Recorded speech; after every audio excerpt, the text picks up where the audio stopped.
Welcome back to another episode of the CopCast Chiefs Chat Edition. It's been a while since we've done one of these episodes, but I'm one of your hosts, Lisa Greenberg. It's the holiday season now, right? Oh, Absolutely. I'm Officer Mercedes Simons. Together we make up the Public Affairs Office. You see Chief has his holiday cup today. He does. He's nice-ish. Nice-ish. I like it. I think you're more nice than ish. Well, a previous administrative assistant gave me this, so maybe there's something to it.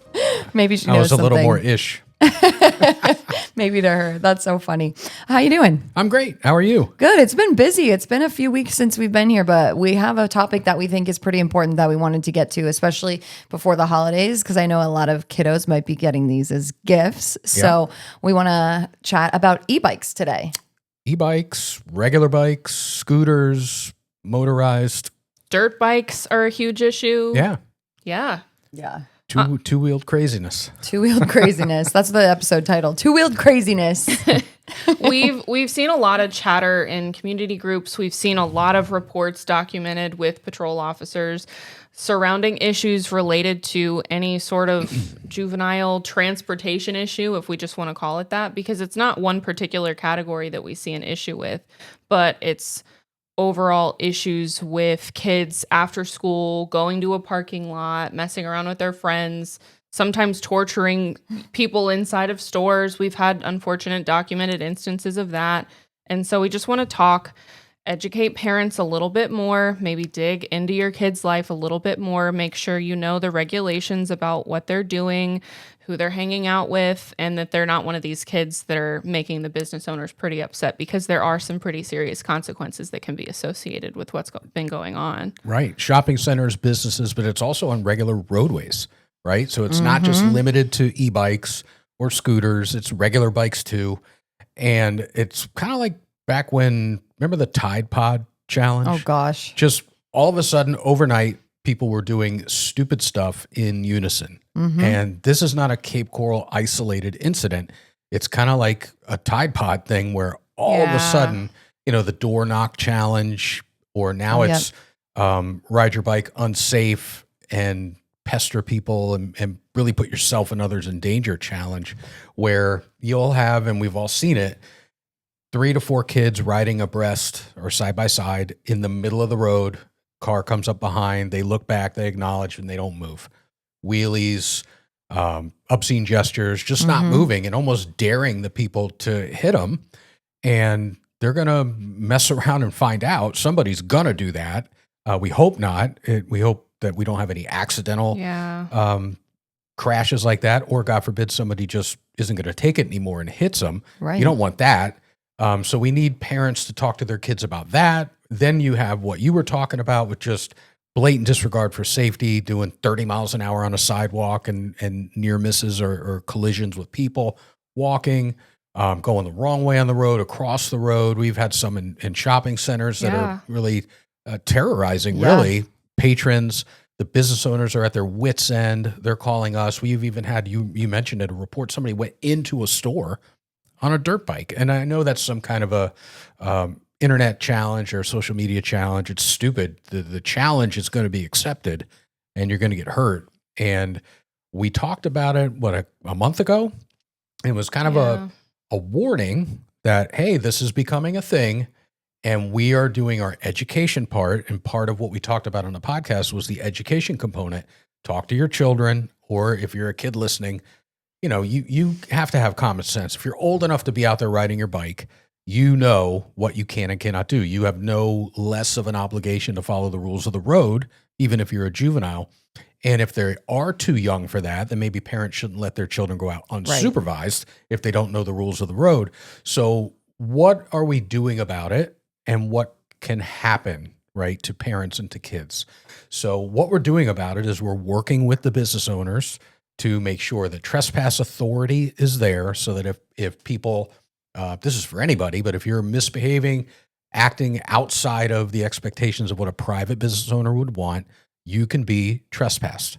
So that's number one, making sure all of our ducks are in a row for that, making sure that all of our officers are educated and up to date with the traffic laws, because the technology of these vehicles and bikes and scooters has outpaced the legislature a little bit. So some of the rules haven't caught up specific to these vehicles, but there is ample rules already in place for safe roadway travel, operating of a bicycle, operating of a motorcycle, depending on what they classify as. And if you are violating the law, if you are willfully, I mean, not learning, mom and dad out there kind of helping the kid ride. We're talking about 3 or 4 kids popping wheelies, going right at a car, going into grandma's car, or just circling people in parking lots. We've seen it all. Oh, yeah. You are going to be dealt with to the full extent of the law. You're going to be cited for the applicable traffic statutes for that. So you'll actually get a ticket, or mom and dad will have to take you to court. Depending upon what type of violation you have, we're going to seize your bike or seize your scooter or e-bike, and your parents are going to have to come get it. So it'll be an inconvenient learning lesson. So what we're trying to do is implore you to talk to your kids and make sure they're not the ones that are doing that. But there are a lot of them out there doing it, and the community is fed up with it. They've expressed that to us directly through their elected officials, and we've experienced it. And even in between the time we've spoken in our last podcast and now, we've actually had 2 that not only were they violating it and we were going to pull them over, they fled. Yep. And it was pretty egregious. And 2 of them went to juvenile justice or juvenile detention. We took the bikes. So it can be serious. We don't want to do that, but we also can't let this go. Absolutely. Exactly. I was going to say, we've had a few that have led to arrests for fleeing. So it's, there are consequences to this, obviously the most devastating being if someone is injured or worse. And then these other consequences of getting your bike taken or getting a ticket or getting arrested. So it's something that we take seriously. Right. Yeah. Let's say it what it is. If you're on a bicycle or an e-bike and you get in a crash on the road with a car, you're probably not going to make it. And we've had instances of that where it wasn't this. They were just pure accidents, tragic accidents where young people or even adults were driving an e-bike or a scooter and failed to stop at a stop sign or pulled out and they get hit. And that's a mismatch when you have a car, thousands of pounds of steel going down the street, even at 30 miles an hour, 25 miles an hour, let alone 40, 50, hitting somebody totally exposed on a bike or a scooter. You are not going to make it. And we have ample evidence that has happened. The second thing that can get you, the operator of that bike, hurt is you're going to come across the wrong dude who's not going to have it. And they're going to show you a pretty bad side of the street where if you cut them off or you terrorize the wrong person, they're going to hurt you. And we don't want that either. Yeah, we don't come at it from the perspective of like, oh, we're messing with kids being kids. It's not that at all. It's the aspect of we come at it from a true safety concern of the lives of these kids, the lives of other people. That's why another thing that we're doing, we're getting with the Lee County School Board and we're putting out informational material. We're sending it home with parents to talk about the laws, the regulations, the safety component, all of that is very important because a lot of these parents don't know. They'll be like, oh, I got my kid this bike off of, Facebook Marketplace or something like that. They don't know that it's a dirt bike. Dirt bikes, depending on if it's over 28 miles per hour, it has to be registered. It needs to be a registered motor vehicle. That is another one of those misdemeanors that unfortunately they can get cited for, potentially go to the juvenile assessment center for. And if these parents are more involved and you just look up what exactly your kid has, and you need to know the safety regulations around it. If they need to have a helmet, if it needs to be registered, if they need to be riding it at all at their age, there's a sidewalk speed limit of 10 miles per hour even on e-bikes. So even if it goes up to 28 miles per hour, if they are on the sidewalk, it cannot go past 10 miles per hour because then you are also risking the people walking on the sidewalk. And all of these are safety components that we need to be aware of together as the laws are changing and these things are becoming more and more common. Sure. Let me speak to the parents in a real sense, right? I have a child that is of e-bike crazy age. You're little, guys. He's little. But I think back when I was a kid, I have a son now. If he was out, I want him out of the house. I want him off the games. I want him off the machine. I got him a bike. I got him a scooter. I got him an e-bike. Go out and get with your friends. You think it's back when what we were doing, we wouldn't be that disrespectful back then. Right. So Yeah. if you think that, well, we did that, we were out. No, we weren't doing this. Plus, depending on where you come from, if you came from a big city, different argument. But if you grew up here, it's 3 times as big as it was with the same amount of infrastructure that we had back then. So it's a lot more dangerous. The kids, if they're out riding their bikes and going to tree forts and being kids, that's not what we're looking for. We're not even interested in that. They got fishing poles and they're doing what you think they're doing or what we used to do. That's fine. A lot of police work is, how did we come to find you? Right? Mhm. What drew us to you? So if they're going fishing or riding their bike, doing normal, we want you to do that kind of stuff, that's not going to draw us No. together. We're not going to have Exactly. that impromptu meet. We're going to have a meet when you're going head on, you won't yield, you got the wheelie going, you're zigzagging around people, shooting them the bird, and good tax-paying regular people are becoming affected by your nonsense. That is going to prompt the meeting. And that's who we're talking about. So that's Mhm. important for parents. We're not coming down on kids, like you said.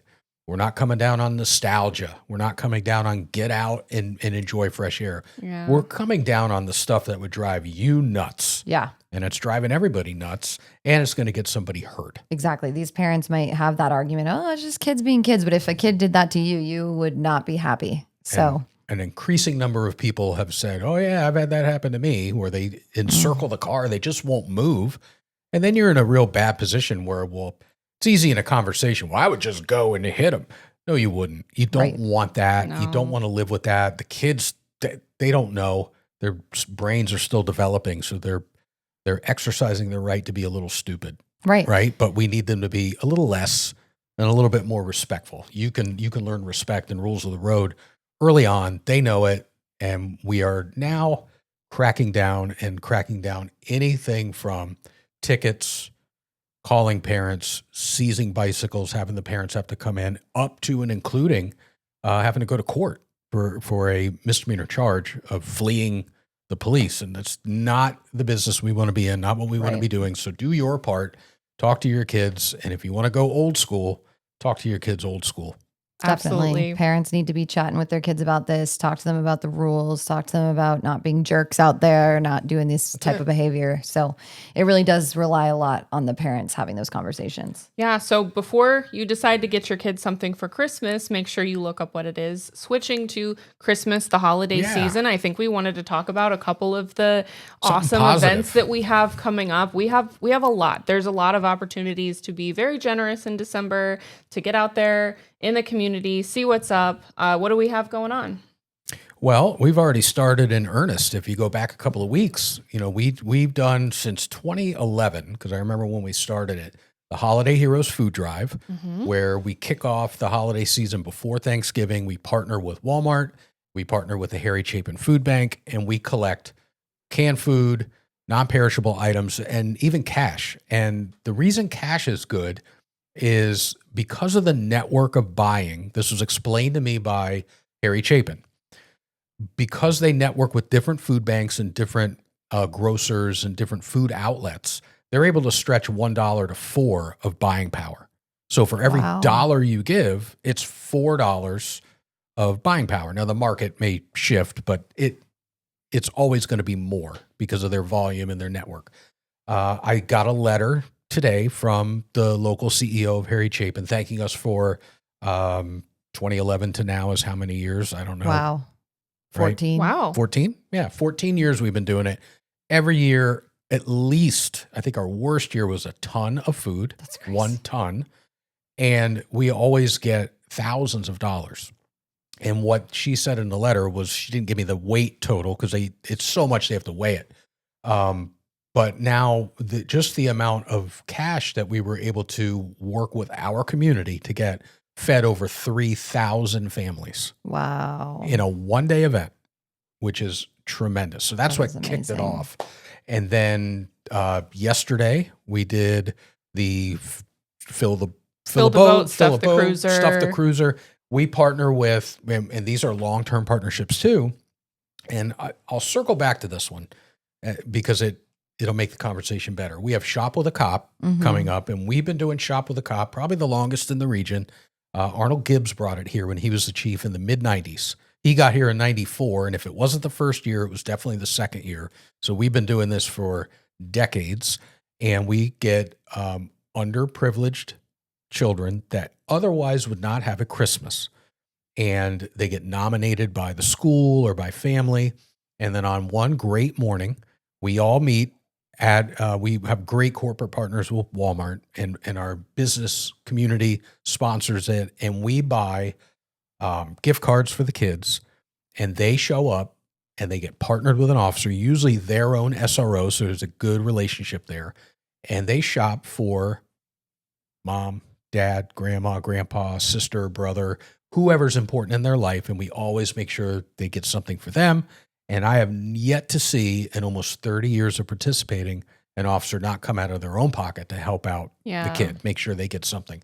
It's a tremendous, beautiful event. If you haven't been, we'll get you the date, but you can come. It's a spectator sport at Walmart to go watch. It's so really, really cool. Well, it's very, as you can imagine, on demand or in demand and limited, right?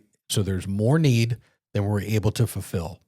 So we do another event that was started probably back in 2005. We had an officer, he's no longer here with us, but he was a Coast Guard veteran. And he said in the Coast Guard, they did something where they partnered with a retail center. And we went to, you guessed it, Walmart, because they're always there for us in the community, no matter what is going on. There's other retailers that weren't, then wanted to get in, and then things happen politically, and they don't want to be affiliated with the police. And Walmart has been steadfast for us. Always back the blue, always back this blue. So we put a big police boat right out front, and people go in and they throw a new unwrapped toy right into the boat, and we fill it up.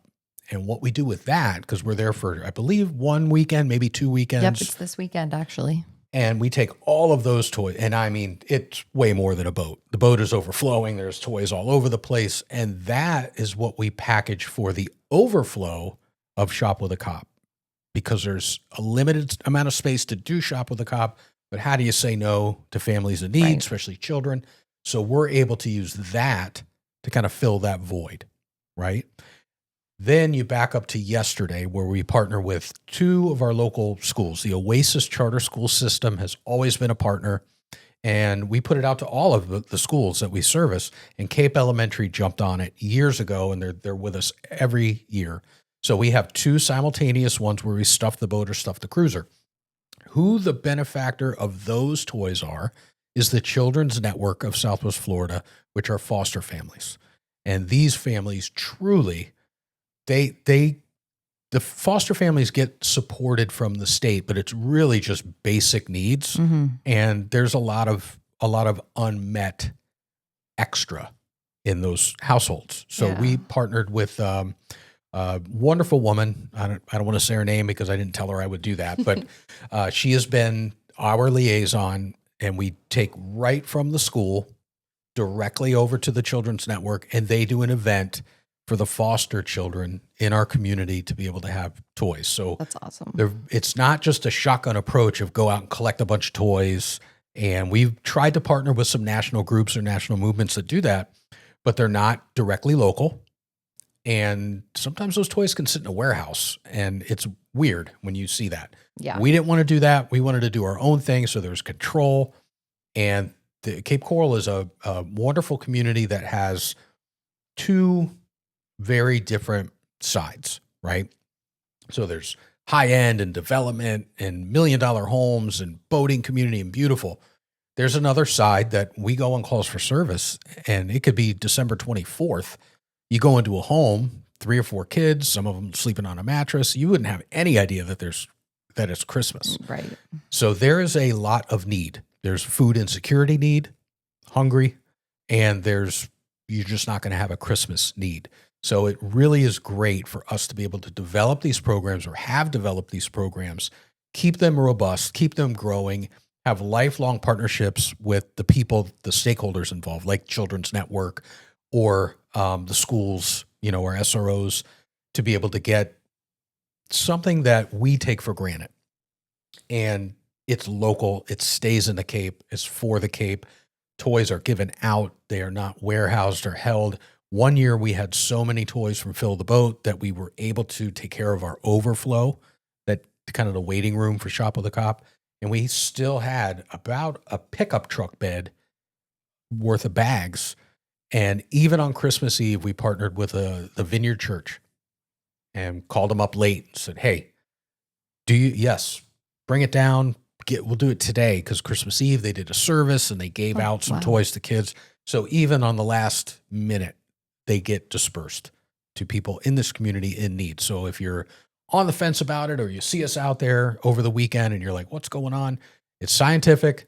It's not just a crazy approach. There's very orderly, and every dollar in is every dollar out into the community. And to anyone who's donated food, donated cash, donated toys to make any of these initiatives possible, obviously we thank you.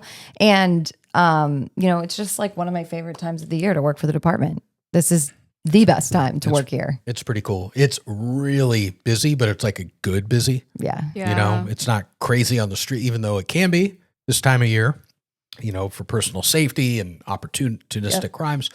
But it's super busy here because we're doing a lot of extra good community stuff, and it feels good. It really is a fun time to be here. It's the best. All right. Anything else? That's a lot. It is a lot. We crammed a lot into 21 minutes. Great work. All right. Well, thank you so much for joining us today, and we will catch you next time. Yep. Stay safe. Thank you for listening to the Cape CopCast, where we dive into the heart of the Cape Coral Police Department safety initiatives, community relations, and the insightful stories of different officers that make up our department. Please like and share our podcast. If you have feedback, you can email capepdpao@capecoral.gov. And remember to follow us on social media. Our handle is @CapePD on all major platforms. Stay safe, stay Cape.